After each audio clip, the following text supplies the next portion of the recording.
Let's see. All right, Dave, do you see the presentation? I can. All right. Sorry for the delay. Apparently I had a virus on my computer, and like 5 minutes ago, IT just got it off and gave me my computer back to use. So apologize for that. So amazingly, we've gotten to our third webinar for EMS. Still have the same goals we had before. We do want to provide education both to the community and for academic EMS physicians. And I'll make the plea, as I will probably the rest of my life, trying to get group involvement from other locations to get presentations and areas of expertise from other locations involved. That's us. I think Brian Clemency is behind our presenter somewhere. There he is. And Derek Cooney is in here too. He can't speak today because he's homesick, and I'll ask questions for him if they come up. So I'll unmute everyone during the presentation. You can chat me or Derek or someone, or Dave, questions if you have them. There is a way to virtually raise your hand as well. We are recording this, and it will be online soon, which we'll talk about at the end of the webinar today. At the end, we can unmute ourselves and see how it goes. Either we can ask questions. If it's too many, I'll mute you all, and we'll take turns asking questions. If you have major problems or suggestions, you can text me or message me during the presentation. If you have serious problems, that's my email address for the future. Today, we're fortunate to have Dave Hostler from the University of Buffalo give our presentation today. He's the chair and professor in the Department of Exercise and Nutrition Sciences at the University of Buffalo. He's been a long-time paramedic, a long-time hazmat medical technician. Got his PhD from Ohio University, and then moved to the land of black and gold and got his postdoc training at the University of Pittsburgh. Was at UPMC when I trained there years ago, professor of health and safety research. He's now been taken by University of Buffalo or moved home. I'm not sure which, but now he's there working on work physiology of first responders. And we're fortunate to have him give our talk today about Firefighter Rehab. And I got to share.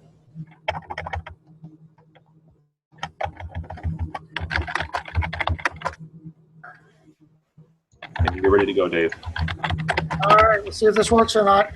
Here, go ahead. Okay. Well, thanks everyone for joining in this afternoon. Talk a little bit about the research we've done over the last 10 years in primarily in fireground rehab, but a little bit in firefighter performance. And the goal will be to give you some practical ideas about how to keep your responders safe when they're working on the fireground or at hazmat incidents. I don't know, Chris, we're not off to a good start. There we go. So I'll start off by saying there are many ways to skin a cat. The only thing they all have in common is that they're bad for the cat. I don't endorse any particular product. I'm in fact a fan of finding the cheapest way to do something that can still be effective. And I'll try to communicate that to you as we move along here.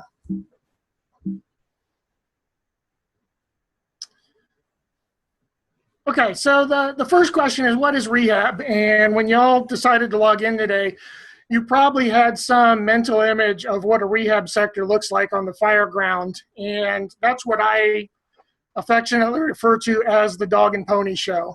There's a place for that rehab, but rehab can span a lot more than that. There's structured rehab and unstructured rehab. There's rehab at the incident and rehab following the incident. And one of the things I try to communicate to folks is don't miss out on the little opportunities. So the picture in the lower right there was one of our live burn studies we did in Pittsburgh. A couple of the instructors and I are conferring over the evolutions. If somebody would have walked up and simply placed a bottle of water in everyone's hand at that point, rehab would have taken place. It would have been small, but it would have been important because everybody would have had some impromptu rehydration at that point in time. So one of the things we need to get fire departments thinking about is, don't miss the small opportunities to rehydrate or cool off.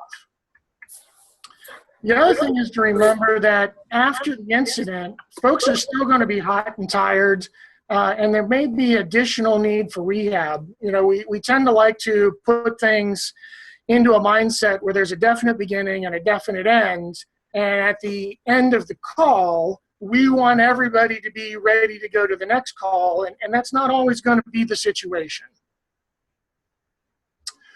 So let's start off with just by framing the problem. So what are the effects of heavy exertion in the heat? And I'm sure everybody on this webinar understands the effects of uncompensable heat stress. There's a high heart rate, not just from fighting fire, but the heat stress itself. There are ECG changes that accompany this high heart rate. The temperatures both inside and outside go up, and there's a fairly profound platelet activation that accompanies uncompensable heat stress. So, here's a fairly standard ensemble for firefighters, and you can just look at this and envision how folks are going to gain heat. You have a warm core, which is how the body's supposed to work, and as long as there's a gradient where the core is warmer than the shell, everybody's fat, dumb, and happy. When this firefighter starts to work, you're going to try to shunt the blood out to the extremities. They're going to start to sweat. They're going to lose water, but there's absolutely no relief from the heat that can happen as long as they're in this ensemble.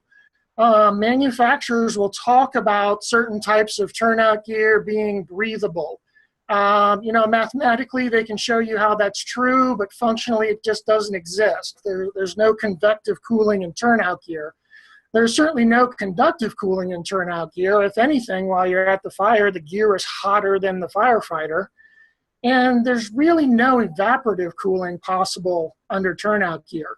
You're still going to give up the water to sweat. You're just not going to derive any thermoregulatory benefit from it. So if there's really one point I try to get firefighters to take away when I present these data is that, this is the trifecta of uncompensable heat stress. And the most important thing they can do is take their turnout gear off each and every time it is safe to do so. People think that just because their helmet comes off and they open their coat, they're allowing themselves an opportunity to cool. And that, in fact, is not true. There's a very nice study done almost 20 years ago in England where they showed that, if you sit down and open your turnout coat and remove your helmet, you actually do not cool off to any appreciable amount. So we need to communicate consistently, make sure the chief officers understand it, make sure the firefighters understand it. Take the gear off every time it's safe to take gear off. So the other thing I try to convey is it really doesn't matter what the outside conditions are. If a firefighter puts on protective garments and does any degree of exertion, they're going to suffer heat stress. It's a guarantee. As soon as you button up that coat, you start to suffer heat stress. These are data from our lab, just I don't know if anybody can see the mouse or not, but I'm going to humor myself and say that you can. So you can see that there is a gradient here before exercise. We took young, healthy people, put them in protective garments, and it doesn't matter if we work them for 45 minutes, 50 minutes, even this is light exertion. What you see is a collapsing of the gradient between the core temperature and the skin temperature. That happens somewhere between 38 and 39 degrees Celsius. And that generally coincides with the end of work.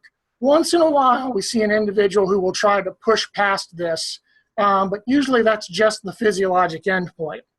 Now, even more important to take away from this is look at the recovery time here.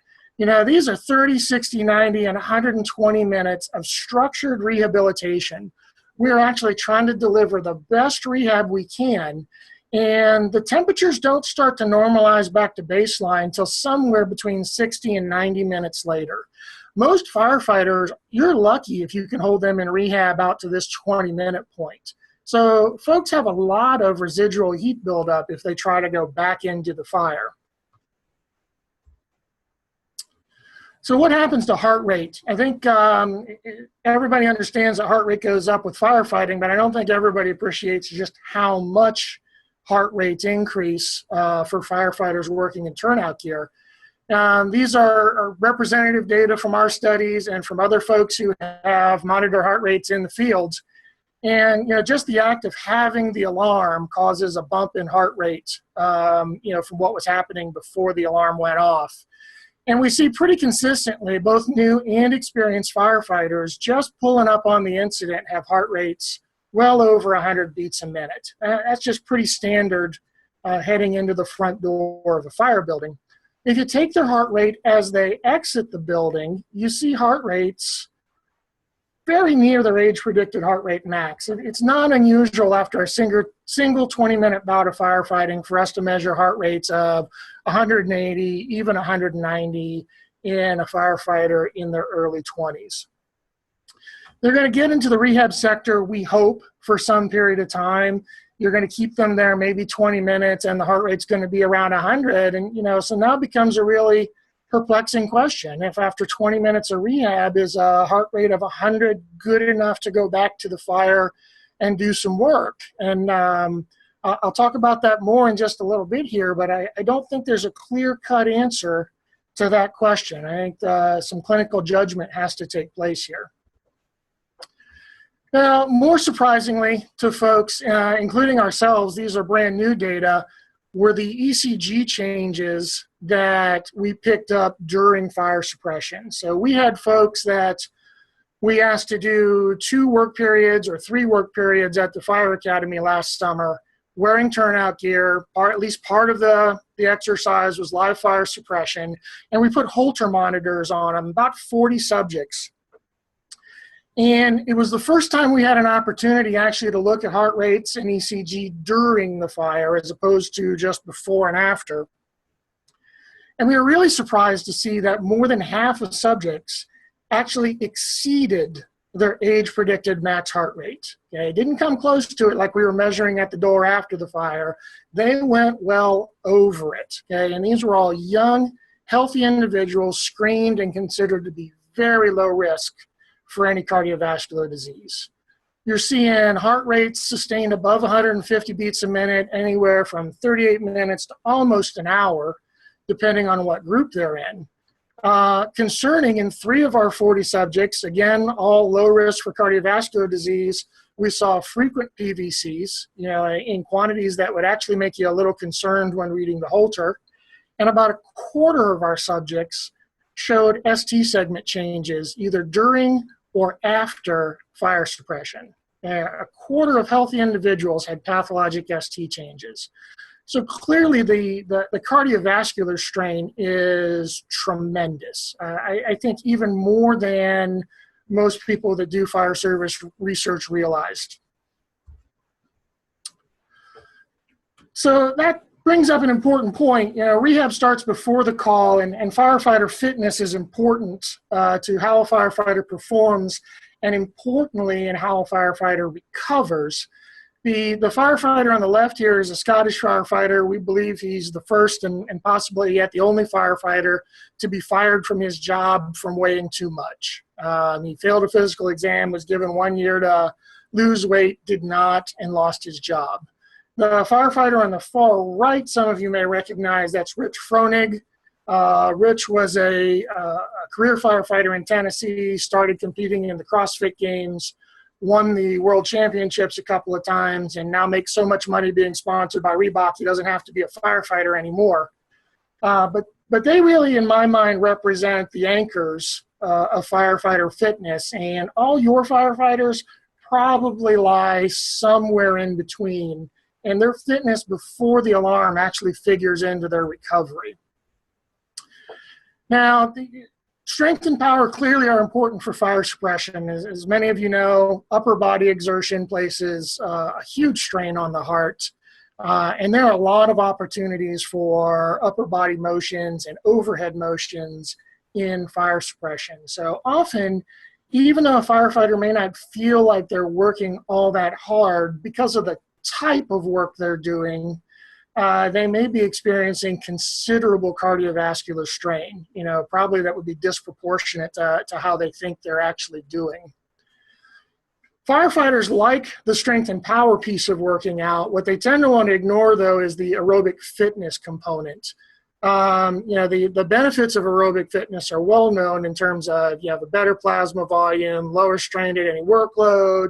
Good aerobic fitness and acclimatization actually protects your gut from endotoxin leakage during heat stress. So there's a lot of benefits to aerobic fitness that plays into the recovery period. So if you're working with a fire department or you're working with an EMS agency and trying to write a rehab protocol, perhaps the first step is just looking around the room and getting a feel for what do the firefighters look like, because that's going to feed a lot into what you can expect in terms of work periods, recovery, and ability to continue working at the incident. So what are the elements of rehab? I've seen EMS agencies just come to a screeching halt in a discussion because they can't figure out, what are the steps that they have to account for. And the plans end up becoming remarkably complex, and it turns into a guideline that nobody could ever hope to follow. And what I try to communicate is that really there are only three things you have to worry about in the rehab sector: rest, hydration, and cooling. If you really want to be an overachiever, you can start to think about nutrition. But everything else can just fall to the floor if you're concentrating on these three things. So rest seems obvious. Rest helps in heart rate recovery. You're only going to have time for core temperature reduction if a firefighter sits down and has an appropriate rest period. That is Emma the dog. Emma came to every live burn we ever did in Pittsburgh, and that was her normal position, laying on the concrete in the shady part of the pavilion. Because Emma the dog appreciated the value of rest and probably knows more about rehab than the average firefighter does. So the question becomes, when do you rest and how much do you rest? And many of you, and certainly every firefighter you've ever met, can probably cite this NFPA guideline that there is this two-cylinder rule in the fire service. And it has morphed a little bit over the years, but the two-cylinder rule means as a firefighter, I can consume a 30-minute cylinder of air, come back out, get a second 30-minute cylinder of air, go back into the fire and work.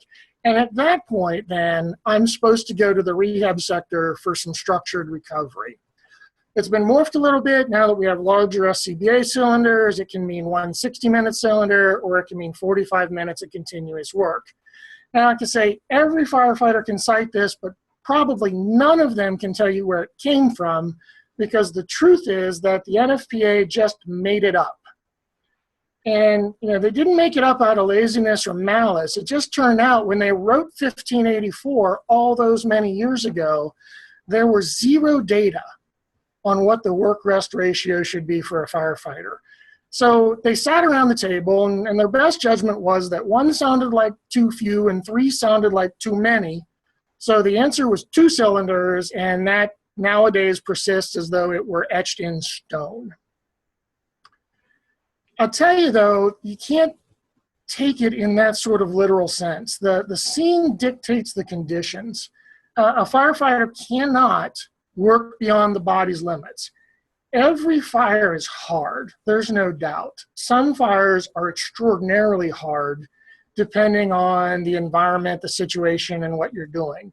The room and contents fire in your suburban neighborhood is a very different fire than the lumberyard fire that's going to take 36 hours.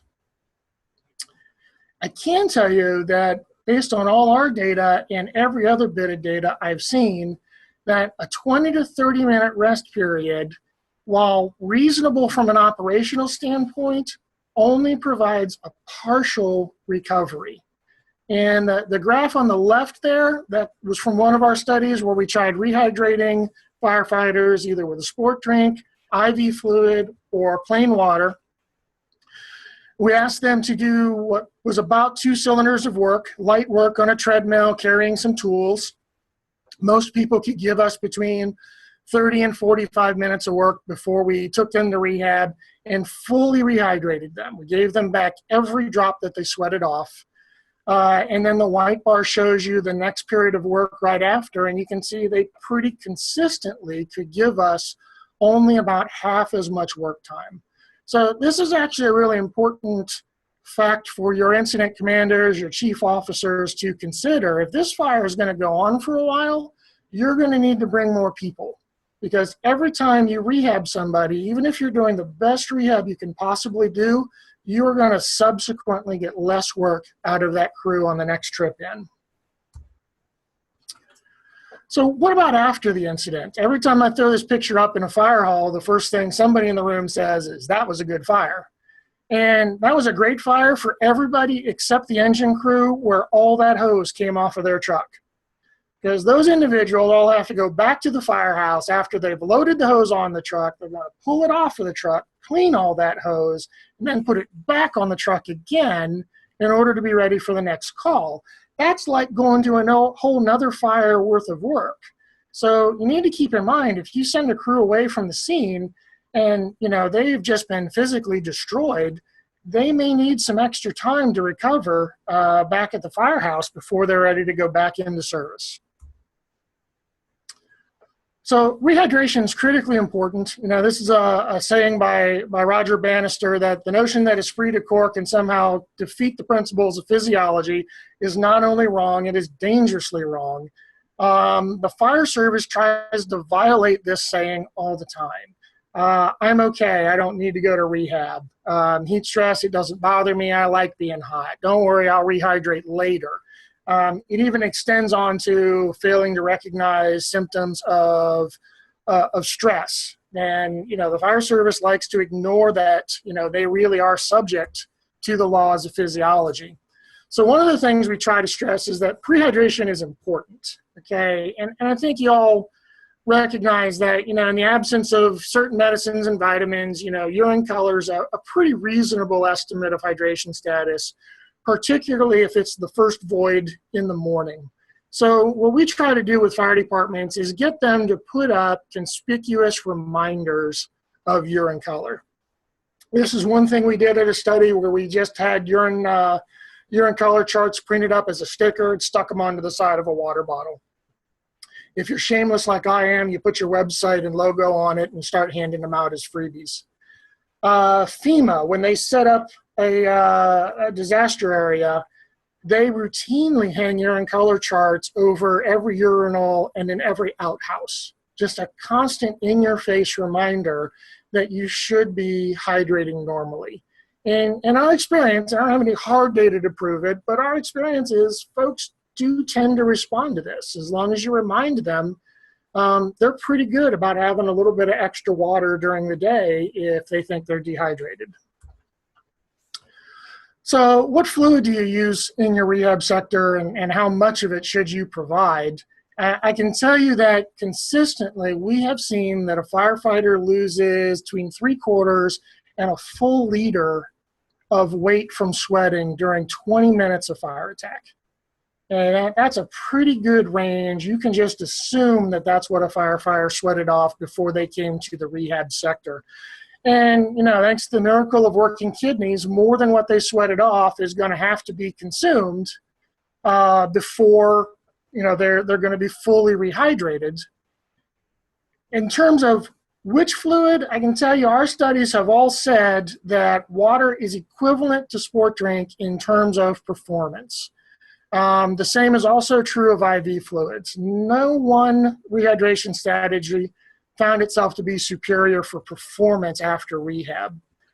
I will tell you, if you're going to use sport drink, full-strength sport drink is perfectly acceptable. There's this long-standing urban legend that if you pour full-strength Gatorade into somebody who's hot and tired, they're immediately going to have explosive vomiting in your rehab sector, and it's going to ruin everybody's day. That's not true. We have poured liters and liters of full-strength sport drink into hot, tired firefighters. That has never happened. There's no issue with diluting it down if you want to, but you don't have to go to extraordinary efforts. I'll point out, as we all know, taste matters. If using sport drink in a rehab sector encourages people to drink more fluid, then it was probably worth the extra expense over just providing water. But critically important is firefighters need to understand that it may not be possible to keep up with the sweat loss.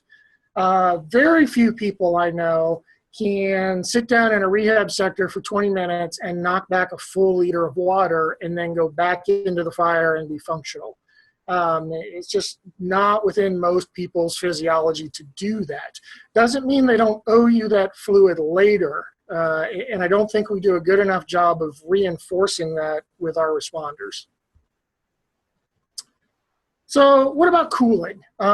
People love to flog me about how hard this chart is to interpret, looking at different cooling strategies. And I keep it because that's exactly the point.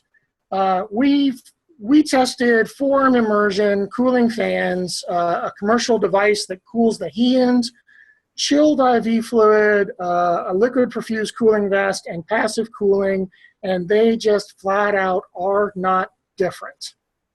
The only line here that trends towards significance is the cold IV fluid line.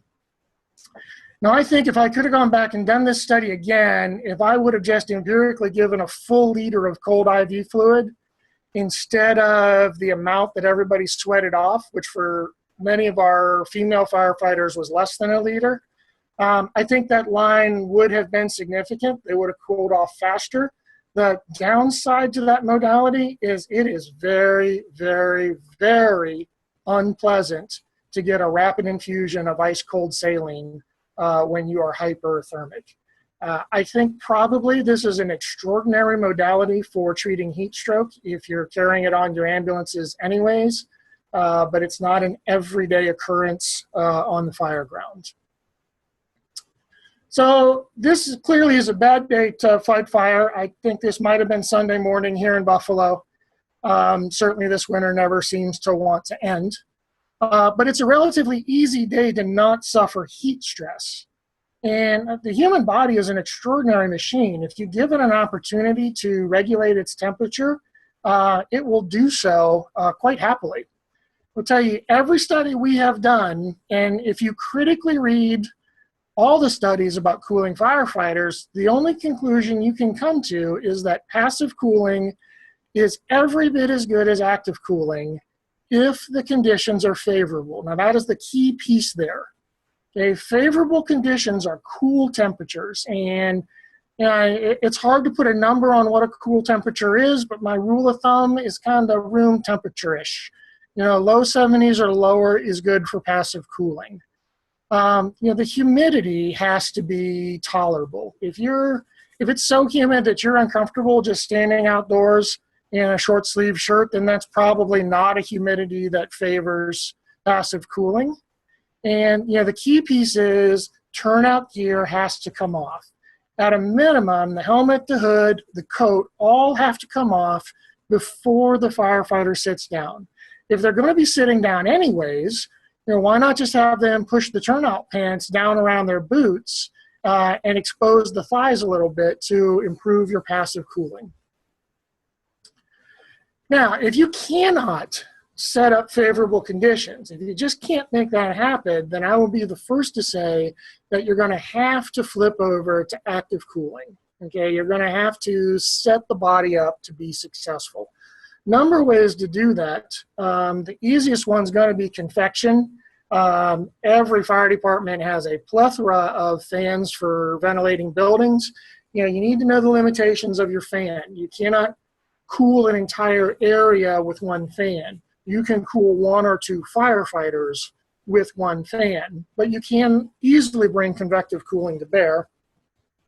You can also use conductive cooling, and this is what the forearm immersion strategies largely rely on, is conductive cooling of the extremities. Now, Larry Johnson is a hazmat chief in Western Pennsylvania. If you're from that area and you ever took a hazmat class, you've met Larry Johnson at some point, and he offhand one day said, "Hungry firefighters are mean firefighters," and we all chuckled. And on the way home, it kind of struck me as probably truer words have never been spoken. You need to think about nutrition when you're going to be on the fire ground. It really should be part of the incident commander's calculus at every incident. And ask yourself, Is this an early morning call and, the breakfast hour has come and gone? Is this a multi-hour incident that stretched over lunch? And if you're answering yes to any of those questions, then you probably need to do something to get some calories into your firefighters. Now, not good are high-fat foods and fast foods. When I was a young firefighter, rehab required us to take the ambulance to the McDonald's on Colonel Glenn Highway, where they happily gave us sacks full of cheeseburgers and a 5-gallon bucket of that really nasty orange drink, and that was going to be our rehab sector. We thought we were living large at the time, and it turns out that that's just not the right approach. Much better are going to be sport bars or cereal bars, and when people ask me what the difference between a sport bar and a cereal bar is, the answer really is about $1.50 a bar. Structurally, nutrition content-wise, as long as you're staying away from the esoteric sport bars, they're very similar. They have a shelf life just this side of a Twinkie, so you can put them in all your command vehicles and have them ready to go. Look for something that's got a decent mix of carbohydrate and protein. Try to stay away from the ones that are really high in sugar. But this is a quick and easy way of bringing some nutrition to the fire grounds. Okay, so how is it done? That's kind of the principles of rehab. What are the specifics that you tell your EMS agency or your fire department to do if you want them to set up rehab and be effective at it? And the first thing I stress to people is remember why you're there. The rehab sector is not about emergency medicine. The rehab sector is about occupational medicine. And this is one reason I say the rehab sector cannot be run by your newest EMT or your newest paramedic, because to those individuals, everybody's a patient. And rehab is about getting folks back to work. And the way we try to push this out to the fire departments and EMS agencies is think of rehab as coming in sizes. There's small, medium, and large rehab. Okay, and the terms that they might match up with that are awareness, operations, technician. There's a number of ways of approaching it. It doesn't have to be the dog and pony show at every single incident. This graphic here shows you that rehab truly is scalable based on size. Okay, at the smallest incidents, you might just need bottled water. And the biggest once-in-a-career incidents, it's a continuous water supply.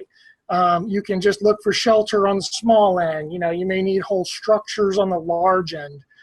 Just think about, what is your surge plan as the size of the incident grows, and that kind of dictates the amount of resource that you need to bring to your rehab sector.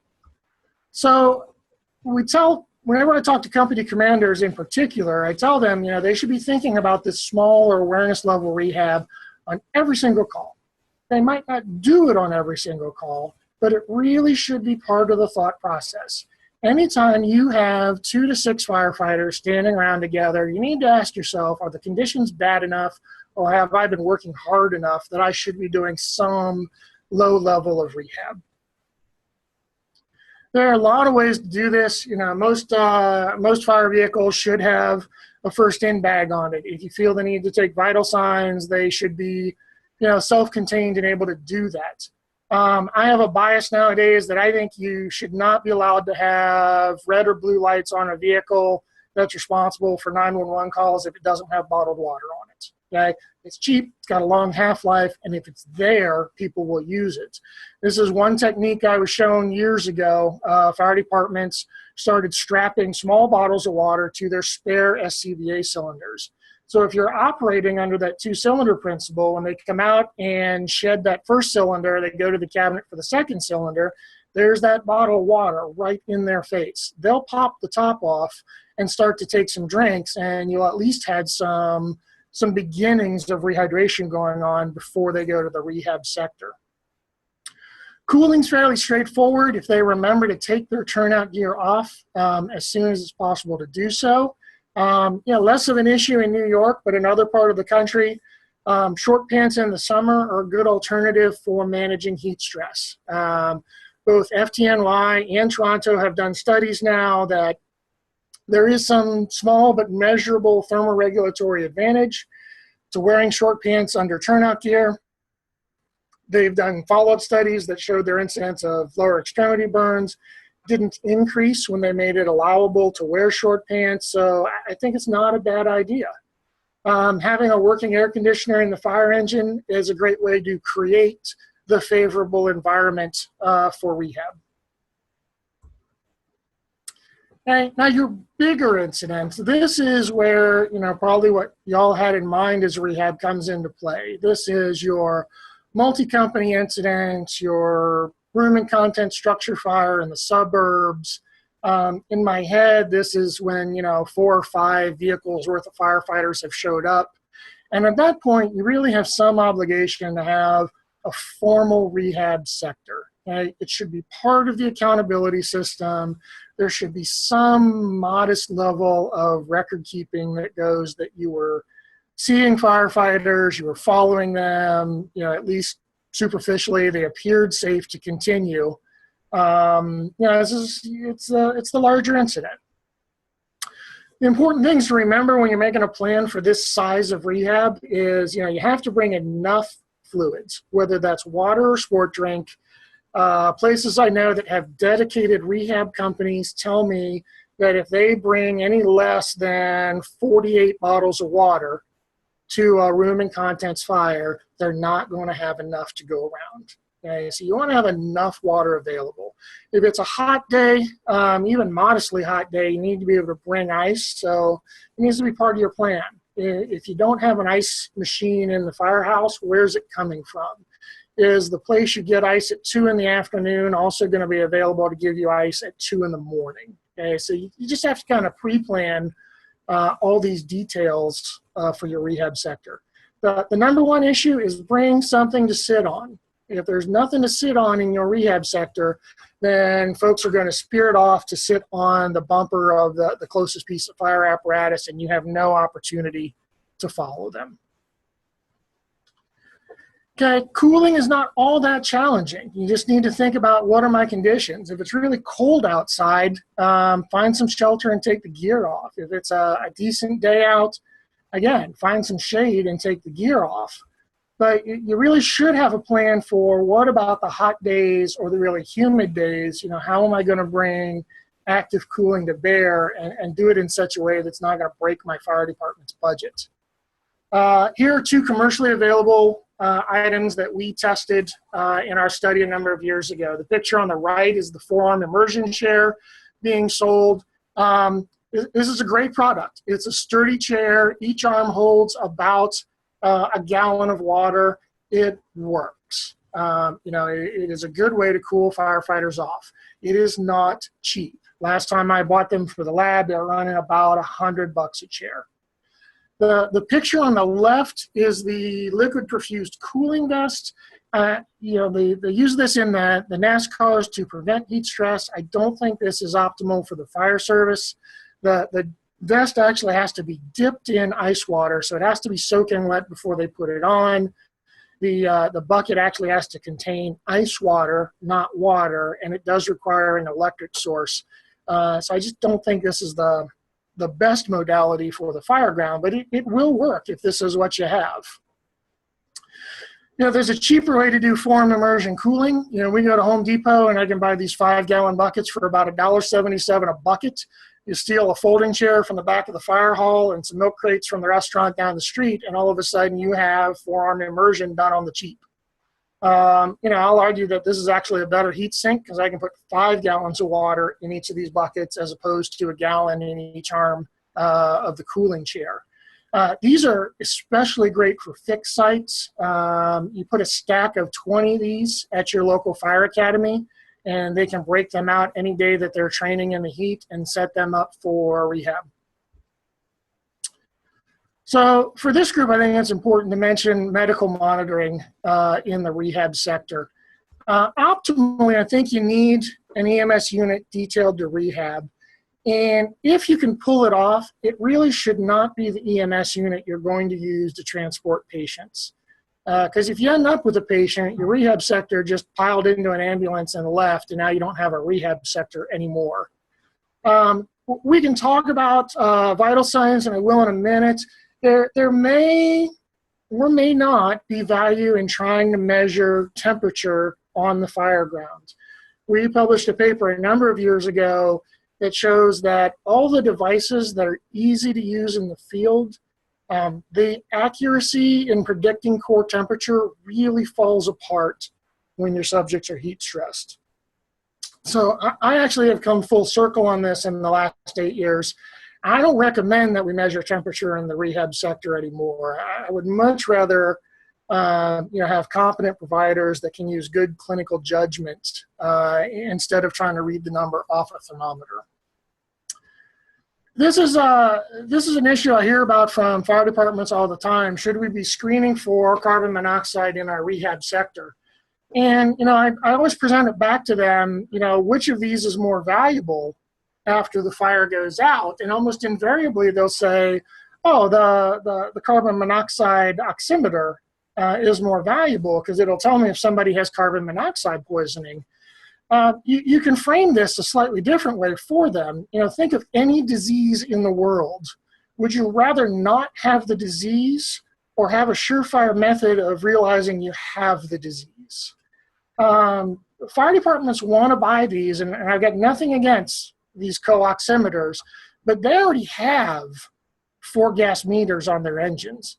Virtually every fire department has a 4-gas meter. They really should be better about pulling them off the trucks after the fire goes out and monitoring the fire for carbon monoxide. If the levels are high, go put your SCBA back on. Don't get the carbon monoxide poisoning to begin with. But this was kind of demonstrated in a study I had the good fortune to help Kevin Mackey with in Sacramento. Kevin, as the medical director for the fire department, went out to 48 different fires. He took a lot of carbon monoxide measurements. And the vast majority of the time, there was just no change in SPCO from baseline. And of the 4% of firefighters that did have a change, it was pretty darn small, 4, 5, 6%. It's really, really small. So 96% of the firefighters never had CO changes after overhaul. Now, we didn't expect this. In fact, we expected just the opposite. Certainly there are papers out there suggesting that CO poisoning is rampant on the fire ground. And the lesson here is you have to look at the operations. Sacramento Fire uses what they call a cold overhaul strategy, meaning after the fire goes out, they all pull out.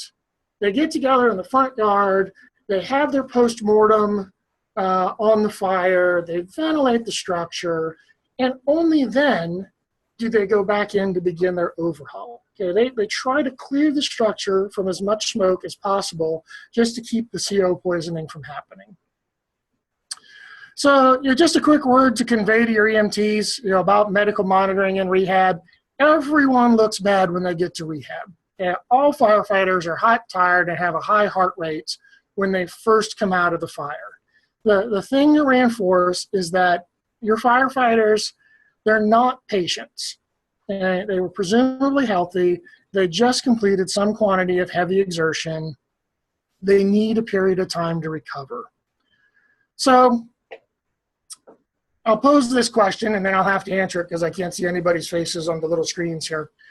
What are the vital signs that indicate when a firefighter is ready to leave rehab? It's a question we get all the time. Should the heart rate be under 100? Should it be under 90? Should it be under 80? And the answer I have to give is I don't know. But I'm equally confident that nobody else knows the answer to this either. There are no data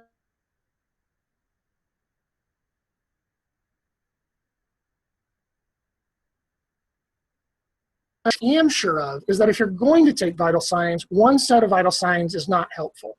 You really are looking for trends. Are the heart rates and the blood pressures doing what you want them to do to indicate that people are starting to recover and may be ready to go back to work?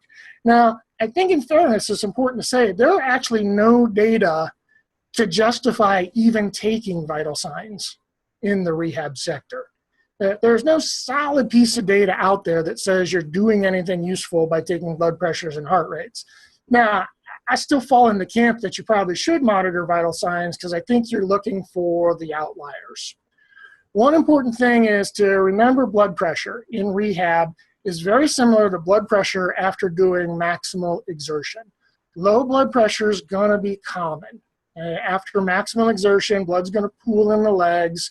You're going to get low blood pressure. So I always tell folks, if you're monitoring blood pressure in rehab, be very concerned about high blood pressure. Okay? And that, in my head, is a fairly ominous sign in a firefighter in the rehab sector.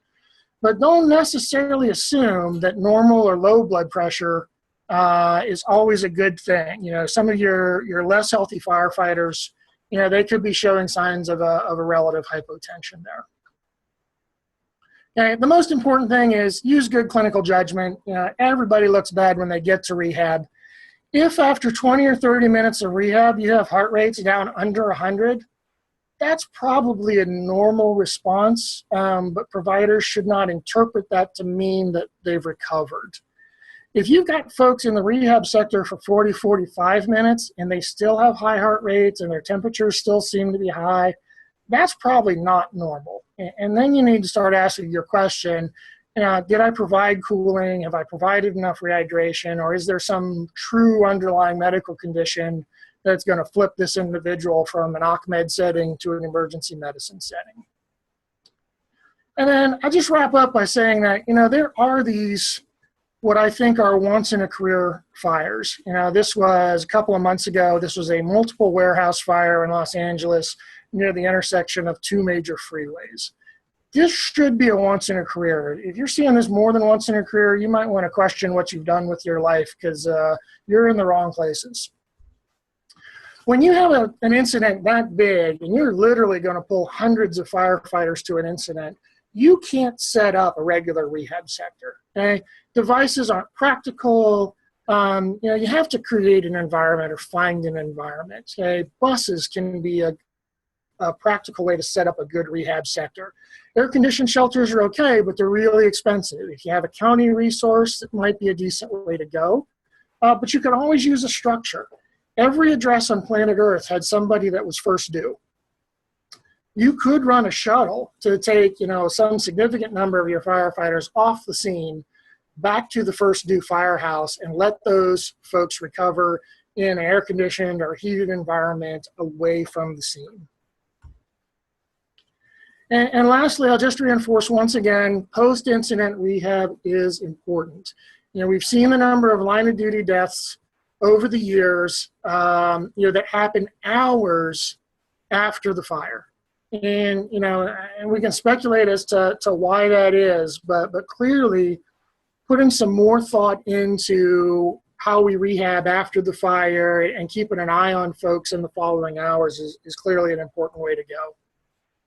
And so with that, I'll just conclude and say that, this might be the future of firefighting someday. People love sending me these technology things saying, look where the fire service is going. And, I'm like every other firefighter. I think that's just about as cool can get. But, until that happens, we can't just respond and work through the heat. Okay. Yeah, we're going to have to rehab and we're going to have to take care of the people we have. And Chris, you want to flip just one more slide for me there? Okay. There's a lot of ways of doing this. I've given you what we sit down and come up with as cheap, practical ways of setting up a rehab sector. Sit down with your folks and do a needs analysis. What kind of incidents are they responding to? What's the worst case scenario? And where are the resources coming from? And just give me one more there, Chris. And with that, I'm going to finish up. And I want to thank, these are just some of the many, many people that have contributed to the last 10 years of work in my lab. And certainly I would be remiss if I didn't thank our funding agencies. We can have all the great ideas in the world, but if you don't have money to pay for the science, you got nowhere to go. And thank you very much. I'd be happy to take any questions.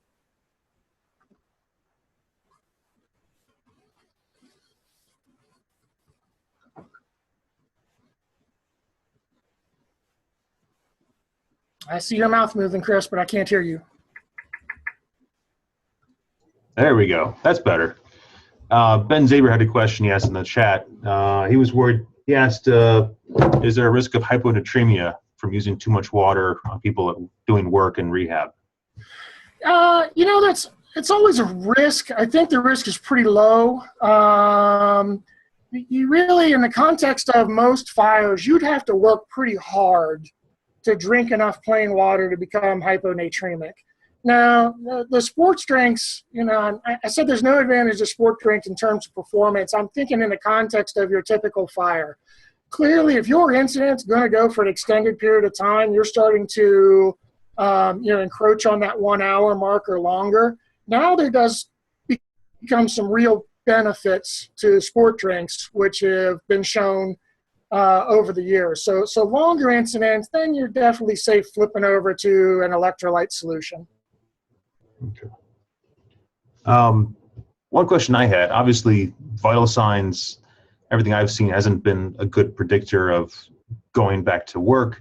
And I've been ordering lactic acid now for the past few years, more so when my trauma patients, on my medicine patients. Have you tried doing lactate measurements as an indication of resuscitation in firefighters? We haven't done it as a measure of resuscitation. We've looked at capillary lactates after fire suppression, and they're high, but in the context of heavy exertion, they're not extraordinarily high. We might see 5, 6, 7 millimoles per liter initially, and then it very rapidly comes back down. So more clinical appearance probably is more important than vitals and labs. Yeah, at this point, a good clinical impression is really the best thing you have going for you. Okay. All right. Anything else from the group? This is your chance. You can unmute yourself if you want. And I'm getting a lot of silence, so.